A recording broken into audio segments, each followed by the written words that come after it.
আসসালামু আলাইকুম রহমতুল্লাহি বারাকাতু। সমাজের কিছু বাস্তব কথা। একটা জিনিস খেয়াল করবেন, যেখানে গুনাহ হয়, যেখানে খারাপ কাজ হয়, সেখানে দেখবেন গাদা লোকের অভাব নেই। আর যেখানে দেখবেন ভালো কাজ হয়, যেরকম মসজিদ রয়েছে, তারপরে খানকা রয়েছে, যেখানে ভালো ভালো কাজ হয়, সেখানে দেখবেন মানুষের সংখ্যা খুবই কম, মানে একদমই কম। তো সেই রকমই এখনকার সমাজের অবস্থা এমন হয়ে গিয়েছে যে আমাদের আল্লাহ তাআলা আমাদেরকে 5 ওয়াক্ত নামাজ ফরজ করেছেন, আমরা এই ফরজ নামাজটা বাদ দিয়ে আজকে আমরা নফল সুন্নত নিয়ে আমরা আজকে ঝামেলা করছি। সুন্নত নিয়ে আজকে আমরা এমন এমন কথা বলছি যে সুন্নতটা আমাদের সব থেকে বড় ব্যাপার, ফরজ বাদ চলে যাচ্ছে।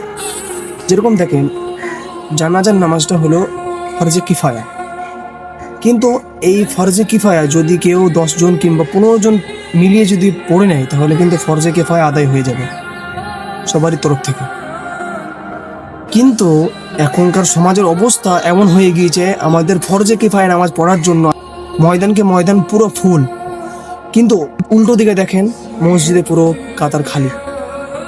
তাহলে ভাবতে পেরেছেন, যেখানে ভালো কাজ বেশি হয় সেখানে মানুষের সংখ্যা খুবই কম, যেখানে খারাপ কাজ হয় সেখানে মানুষের সংখ্যা এতটা বেড়ে গিয়েছে যেটা ধারণার বাইরে। তো আমাদেরকে এইসব জিনিসগুলো নিয়ে একটু চিন্তা করা দরকার। তো ইনশাআল্লাহ আমরা এই জিনিসগুলি নিয়ে একটু ভাবার চেষ্টা করব। আসসালামু আলাইকুম।